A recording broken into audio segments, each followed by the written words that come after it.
कधी कोणाचं नाही, पण आम्ही कुठे म्हणतो की त्यांच्या विलिनीकरणासंदर्भात आम्ही एक सत्यस्थिती मांडली आहे.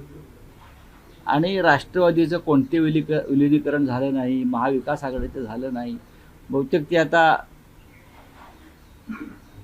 दुसऱ्या पक्षात गेल्यामुळे त्यांची भूमिका बदलली असेल, पण हा विषय का आजच्या चर्चेचा नाही आहे. अशोक खरात प्रकरणामध्ये रुपाली चाकण यांच्या बहीण प्रतिभा चाकण यांना ईडीचं समन्स पाठवण्यात आलेलं आहे. कोणाला याच्यावरती मी काय बोलू, काय वेगळे प्रश्न असेल. ज्या प्रकारे गोंधळ झाला मुंबई पुणे एक्सप्रेस हायवे मध्ये मिसिंग लिंक, या मिसिंग लिंकच्या दरम्यान जी काही ट्रॅफिक जाम झाली त्याच्यानंतर मुख्यमंत्र्यांनी सुप्रिया सुळेंची माफी मागितली. बघा, सुप्रिया सुळेंची माफी मागितली त्या खासदार आहेत. हजारो लोक रस्त्यावरती अडकले होते. याच्यामध्ये मुख्यमंत्र्यांचा दोष आहे का? नाही. याच्यामध्ये नियोजनाचा अभाव. आणि आपल्याकडे अजूनही जे VIP-साठी सगळं काही करायचं, VIP-च्या सोयीसाठी सगळी आखणी करायची, ही जी प्रशासनाची मानसिकता आहे त्याच्यामुळे अशा प्रकारच्या घटना घडतात. एका राज्याच्या मुख्यमंत्र्यांनी त्यांना सांगितलं नाही ना की तिथे बैल कापा, एक बैल कापला ना, किंवा रस्ता अडवा. हे का मुख्यमंत्र्यांची सूचना नसतात. हे प्रशासन काही गोष्टी परस्पर करतं. अशा प्रकारचे उद्घाटन सोहळे हे सोप्या पद्धतीनं करणं गरजेचं असतं, जेव्हा लोकांना त्रास होणार नाही. हे मुहूर्त का मुख्यमंत्र्यांनी किंवा उपमुख्यमंत्र्यांनी किंवा अन्य कोणी काढलेले नाही आहेत. त्याच्या ह्याला जबाबदार मुख्यमंत्र्यांचं प्रशासन आहे.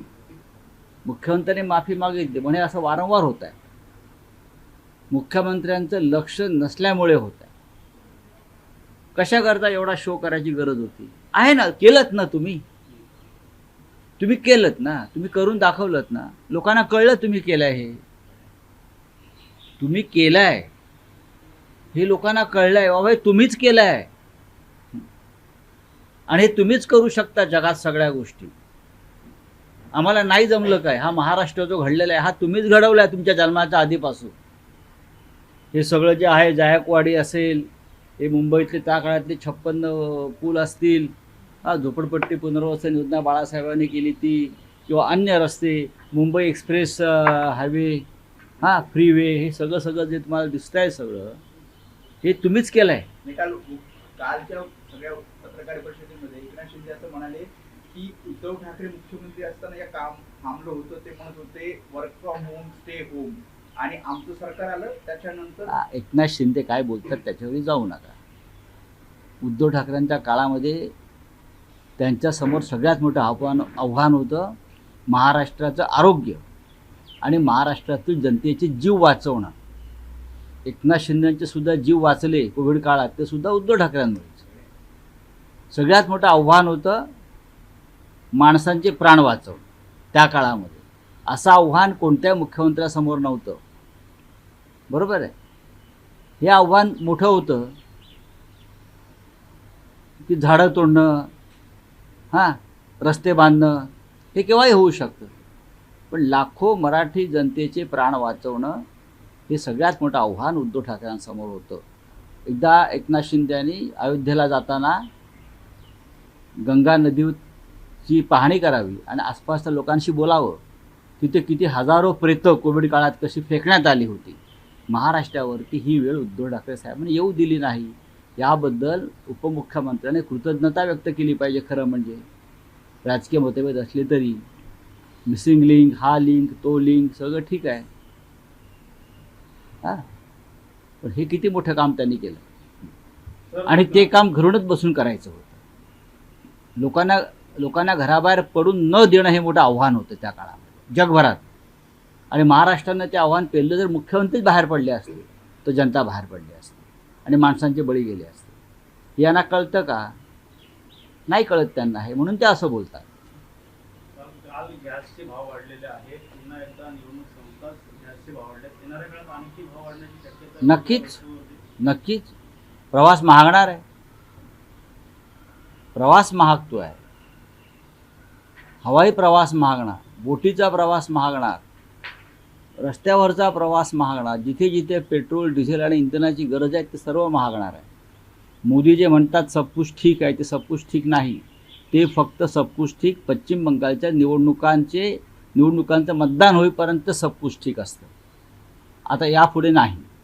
जे काही अंदाज सर, मांडले जातात पश्चिम बंगालचे या सगळ्या संदर्भात काय वाटतं तुम्हाला? काय ममता बॅनर्जी या 180 ते 185 विधानसभा जिंकून बहुमतानं पुन्हा सत्तेत येतील. अमित शहाना आत्मविश्वास आहे? अमित शहाना आत्मविश्वास कोणताही असू शकतो. आत्मविश्वासाला काय कुठलं कुलूप लावलेलं नाही ना. फसफसणारा आत्मविश्वास आहे. माणसानं खोटेपणाचा कळस गाठला की माणसाचा आत्मविश्वास वाढतो. त्यांच्या आत्मविश्वासाला झालं काय? पण ज्याने ममता किंवा त्यांच्या कार्यकर्त्यांनी ज्या प्रकारचं कार्य केलेलं आहे, काम केलेलं आहे, मला असं वाटतं, मी जी माहिती घेतो की ममता बॅनर्जी यांचा विजय व्हायला हरकत नाही. काही ठिकाणी सर, फेरमतदान एकीकडे आपण आहे. बघणार आहे, MSRDCचं एक वेगळं कोइन्सिडन्स पाहायला मिळतंय. तुम्ही त्याच्याबद्दल काल एक्सपोज देखील केली आहे की खासगी जमिनी घ्यायच्या, त्याला ग्रीन करायचं आणि पुन्हा एकदा त्यांनाच द्यायच्या आहे. काही कोइन्सिडन्स नाही, त्याबद्दल तुम्ही असं बोला. एक रिक्लेमेशन केलं वांद्रा खाडीत सिलिंगजवळ 56 एकर जमिनीवर, जी हरितकरणासाठी जमीन ठेवली होती. तो ग्रीन झोन होता, तो गौतम अडाणींना देऊन टाकला. बरोबर आहे. आणि आता ग्रीन झोनसाठी इतर जमिनींचं ॲक्विजिशन करतायत. हा काय प्रकार आहे? असं मी विचारलं, हा काय प्रकार आहे? कोणाचे पैसे तुम्ही उडवताय? जी जमीन होती आमची ती तुम्ही गौतम अडाणीला दिली आणि मग आता तुम्हाला नियमानुसार जो ग्रीन झोन तिथे करायचा आहे त्यासाठी तुम्ही इतर जमीन अक्वायर करताय. हा नालायकपणा आहे. सर, एकंदर बोलिये. काल पाहिलं गेलं की काल जे महाराष्ट्र दिन होता, ज्या हुतात्मा चौकावर सगळे जाऊन तिकडे अभिवादन करतात, तिकडे सजवलं देखील जास्त गेलं नव्हतं. याबद्दलचा प्रश्न मनसेअध्यक्ष राज ठाकरेंनी उपस्थित केला. कशा गोष्टीकडे बघतात? काल मी काय वेगळं सांगत होतो? आपण जाऊन अवस्था बघा कसे तडे गेले आहेत. हुतात्मा स्मारकाला तडे गेलेले आहेत. आपण जाऊन पहा, हे मी काल सांगितलेलं आहे. महाराष्ट्र दिनाविषयी आस्था असायला पाहिजे ना. तुम्ही त्या मिसिंग लिंकला गेलात, हो, काय सी लिंक मिसिंग लिंक हे सगळं ठीक आहे, पण ज्या 106 हुतात्म्यांनी हा महाराष्ट्र निर्माण केला त्यांचं स्मरण करण्याचा कालचा दिवस होता. त्यांच्या स्मारकाला शासनातर्फे महापालिकेतर्फे सजावट करणं गरजेचं होतं. संपूर्ण परिसर तो केला का?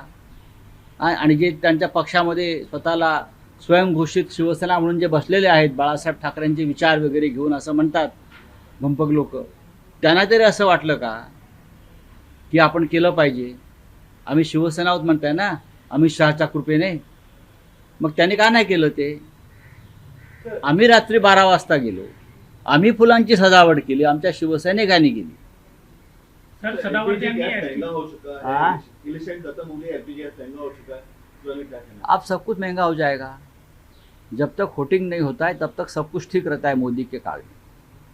अब वोटिंग खत्म हो गया है, अब एलपीजी महंगा हो गया, अब पूरा ट्रैवलिंग महंगा हो जाएगा, यातायात महंगे हो जाएंगी, हवाई जहाज़ की टिकट महंगे हो जाएंगे, सब कुछ महंगा हो जाएगा. और मोदी बोलेंगे ये तो अब अंतर्राष्ट्रीय व्यवस्था है और स्थिति है. कल तो नहीं कुछ नहीं, सब कुछ ठीक है हमारे यहाँ, पूरा भंडार पड़ा है ईंधन का. कहाँ है? कौन पूछते आपको? सर, एसटी बैंक के सदावर्ती ने 200 कोटी रुपए 15 का पोलिंग स्टेशंस पर जो है रीपोलिंग होने वाली है, ईवीएम की गड़बड़ी को लेकर क्या? ईवीएम की गड़बड़ी देश में हर जगह हो रही थी. महाराष्ट्र में हो गई, आसाम में हो गई, लेकिन पश्चिम बंगाल में तृणमूल कांग्रेस के कार्यकर्ता जागरूक है, इसलिए रीपोलिंग हो रहा है. जिस तरह से ममता बनर्जी और उनकी पार्टी चुनाव आयोग के भ्रष्ट कारोबार के साथ संघर्ष कर रही है, तो उनको रीपोलिंग करनी पड़ी. चलो, तो मिसिंग लिंक सर, तो मिसिंग लिंक मिसिंग लिंक को लेकर जिस तरीके से कल आम नागरिकों को दिक्कतों का सामना करना पड़ा। सांसद सुप्रिया ताई भी जो है उस ट्रैफिक में फंस गई। देखिए, एक सांसद फंस गई थी, ये ठीक है, लेकिन हजारों लाखों लोग वहाँ फंस गए थे. 5-5, 6-6 घंटा, 7-7 घंटा. ये जो शो ऑफ कर रहे हैं हमारे सरकार के लोग, हाँ, उसकी वजह से हो गया. मैं सीएम को दोष नहीं दूंगा, लेकिन उनका प्रशासन जो चमचेगिरी में बिजी है पूरी तरह से, ये चमचेगिरी है. कि आप करो ना, सादगी से करो ऐसे प्रोग्राम। लोगों को मालूम है आपने किया है, हमने कहा क्या हमने किया है, आपने किया है भाई सब कुछ। देश के स्वतंत्रता संग्राम में आप नहीं थे, फिर भी आपकी वजह से देश को स्वतंत्रता मिल गई है। महाराष्ट्र की किसी लड़ाई में आप नहीं थे, फिर भी हम कहेंगे बाबा आप थे, आपके लोग मारे गए, हमारे लोग नहीं मारे गए 106, आपके लोग थे जनसंघ वाले। अरे ये नौटंकी बंद करो। आप कहीं नहीं थे देश के और महाराष्ट्र के संग्राम में, फिर भी आप श्रेय लीजिए, लेकिन लोगों को इतनी यातनाएं मत दीजिए, इतना मैं कहूँगा। ग्रीन जोन के बारे में आपने कहा था, तो ग्रीन जोन के बारे में कहा था, हाईकोर्ट ने रोड पर नमाज पढ़ने की पीएलए को ग्रीन जोन खारिज पे कर आपने दिया कहा है। था कि क्या अदानी को कहना दिया जाए, चाहेंगे? क्या ठीक मामला है, ग्रीन जोन पे आपने कहा था कि अदानी को दिया जाए, क्या मामला है? देखिए, जो सीलिंग है वहाँ की 56 एकड़ ज़मीन जो है, जो ग्रीन जोन के लिए रिजर्व की थी, वो गौतम अडानी को दे दी। और अब ग्रीन जोन तो करना चाहिए नियमों के अनुसार, तो लोगों की ज़मीन एक्वायर करने का काम चल रहा है। जो हमारी ज़मीन थी वो गौतम अडानी जी को दे दी। ये कौन सा व्यवहार है? और अब 56 एकड़ ज़मीन लोगों के आसपास के लोगों से पकड़कर अब वह ग्रीन जोन बनाए। जो हमारी ज़मीन थी सरकार की, वो अडानी को दे दी। क्या चल रहा है?